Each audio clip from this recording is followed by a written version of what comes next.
Assalamualaikum warahmatullahi wabarakatuh. Selamat bertemu kembali melalui virtual media e-learning dalam mata kuliah struktur data. Pada pertemuan kali ini kita akan membahas tentang linked list ya, yang merupakan pertemuan yang ke-9 ya. Pada e-learning yang ketiga ini kita akan membahas modul 9, kemudian modul 10, modul 11 dan modul 12. Dan insya Allah minggu depan kita akan membahas tentang pertemuan 13, 14 dan kemudian kita akan lanjut ke ujian tengah semester. Baiklah, mari kita bahas materi ini. Kita akan masuk tentang modul linked list. Apa itu linked list? Kita langsung bahas secara satu persatu.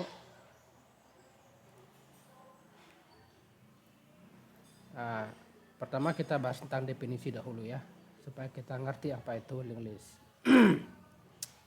Secara umum linked list adalah suatu cara untuk menyimpan suatu data dengan struktur sehingga program dapat secara otomatis menciptakan suatu tempat baru untuk menyimpan sebuah data kapan saja itu dibutuhkan. Jadinya linked list itu adalah sebuah tempat yang akan kita gunakan sebagai media penyimpanan sebuah data. Lalu data apa yang akan kita simpan pada linked list ini adalah tentunya data yang sesuai dengan kebutuhan penerapan dalam metode linked list. Yang kedua, linked list itu adalah sejumlah objek yang sering disebut dengan simpul yang dihubungkan satu dengan lainnya sehingga membentuk rangkaian. Jadi kenapa disebut linked list? Karena dia ada keterkaitan, ada link antara satu objek dengan objek yang lain, antara objek atau simpul dengan simpul yang lain, sehingga disebut dengan linked list. Kemudian objek itu apa? Objek adalah sebuah struktur atau record. Tentunya kalau sudah mempelajari database tentu tahu apa itu struktur, kenapa itu record. Struktur kita sudah bahas pada pertemuan sebelumnya. Kemudian selanjutnya adalah untuk menghubungkan objek satu dengan lain dengan menggunakan pointer. Tadi kan disebutkan bahwa linked list itu adalah berbentuk hubungan antara satu objek dengan objek yang lain, atau antara simpul dengan simpul yang lain, atau objek dengan simpul atau sebaliknya. Lalu apa yang menghubungkan antara objek atau simpul tersebut? Nah, penghubungnya itu disebut dengan pointer.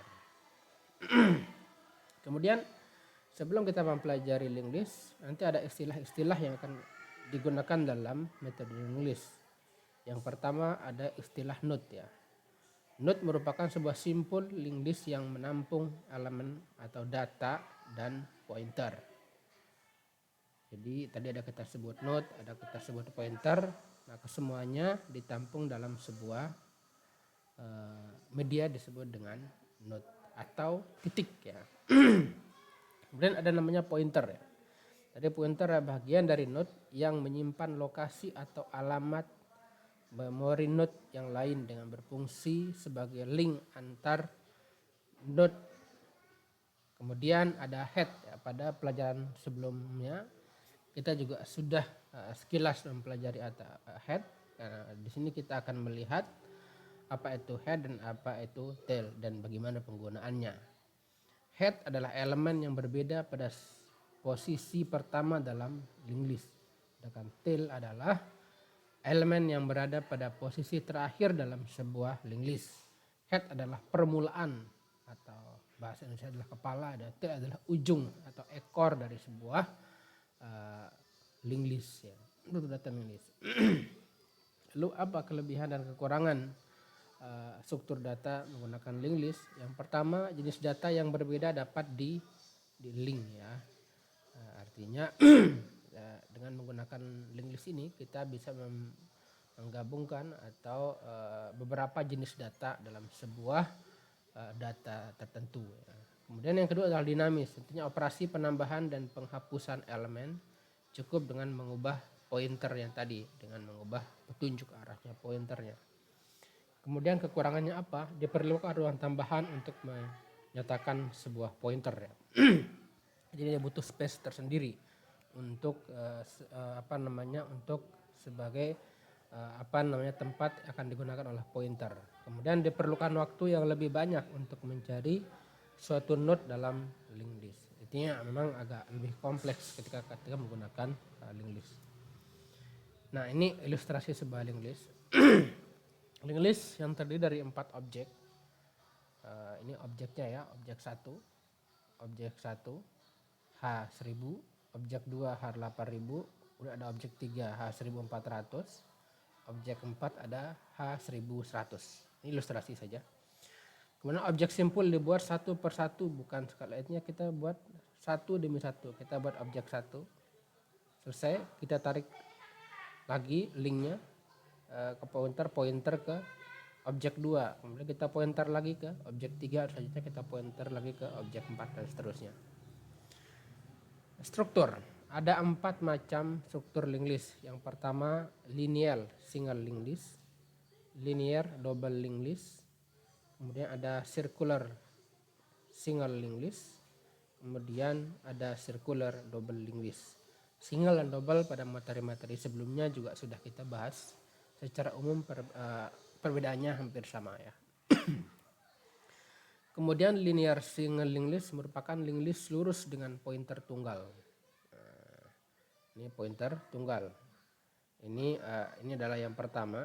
Tadi kalau kita sebut head dan atau tail ya. Ini adalah headnya ya kalau kita sebut head. Ini adalah tailnya. Nah, dia pointernya tunggal, artinya nih garisnya satu. Pointernya satu ke satu dan ke satu dan seterusnya. Kemudian simpul adalah sebuah ilustrasi sebuah simpul dengan 2 elemen atau field. Ada info, ada link. Dalam link itu sendiri kita bisa mendeskripsikan atau membuat seperti misalnya field, nama field, link, kemudian tipenya, pointer, isi alamat, deskripsinya ya. Nah, ini tentang informasinya. Ini tentang informasi tentang linknya atau linknya. Lalu bagaimana kita membuat struktur simpul? Pertama, ini sebuah contoh kita membuat struktur simpul. Ada instruksinya.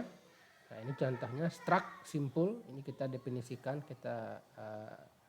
Kemudian integer info. Kemudian struct simpul dan link ya. Kemudian head simpul. Kemudian base dan ini pertama dan last terakhir ya. Proses.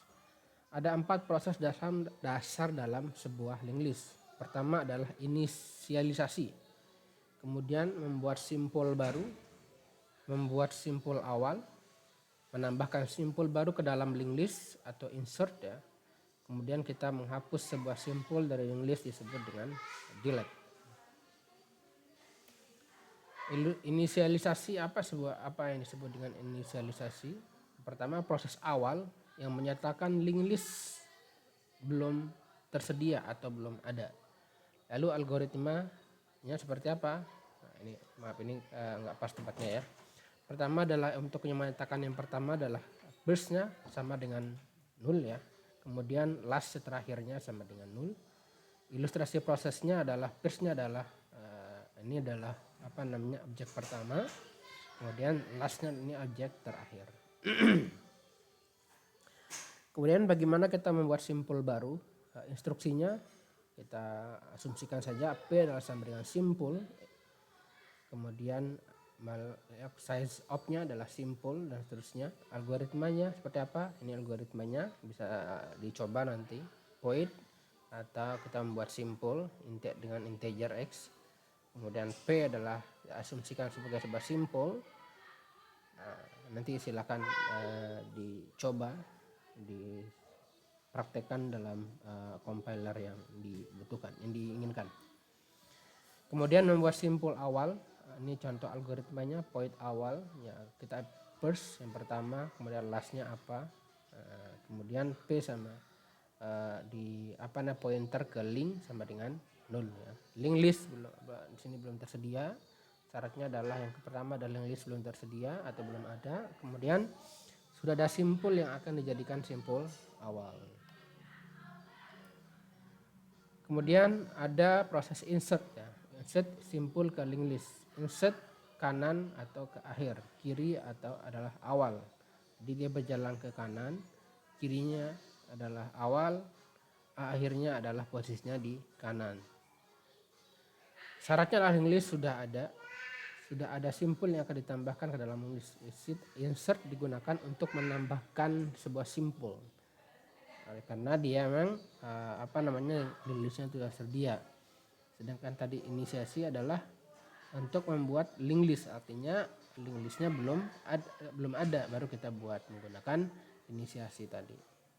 Dan insert adalah proses yang digunakan untuk menambahkan simpul pada untuk menambahkan pada sebuah link list yang sudah tersedia. Insert simpul ke link list 1 pertama. Insert kanan, artinya prosesnya kanan ya. Point insert akhir. Last link sama dengan P. Last sama dengan P. P ke link sama dengan 0. Pointer ke link ya. Insert kiri awal. Point insert awal ke link first dan seterusnya ya. Nah ini contohnya. Insert tengah, ini point insert tengah kalau kita memasukkan dari tengah. Nah, ini contoh algoritmanya. Kemudian ini delete simpul, artinya kita akan menghapus simpul ya. Syaratnya link listnya sudah ada tentunya. Tidak mungkin kita akan menghapus link list yang belum tersedia. Delete simpul dari link list 1, delete kanan akhir. Bisa kita hapus dari yang terakhir atau dari paling kanan, bisa juga kita dari paling kiri atau bisa juga dari tengah. Delete kiri awal tadi yang disebutkan bisa dari kiri atau bisa dari kanan. Nah, ini untuk yang delete dari kiri, dari awal ya. Key-nya adalah first, itu yang pertama, kita akan hapus dari yang pertama. Kemudian delete dari tengah, tadi disebutkan tadi bahwa proses delete itu bisa dari akhir, bisa dari awal atau dari kiri, dari kanan ataupun dari tengah. Nah itu sekilas tentang materi link list. Detailnya nanti kita diskusikan dalam proses diskusi. Silakan rekan-rekan semuanya untuk dapat berdiskusi dengan aktif. Jangan hanya memberikan komen iya, hadir dan lain sebagainya, karena tidak ada proses tatap muka. Jadi nanti contoh yang saya publish melalui forum diskusi untuk diuji coba. Silahkan teman-teman uji coba dan jangan lupa pada pada skripnya ditambahkan nama, kelas dan yang akan keluar dalam output aplikasinya sehingga saya bisa memberikan nilai tugas. Demikian kurang lebihnya. Assalamualaikum warahmatullahi wabarakatuh.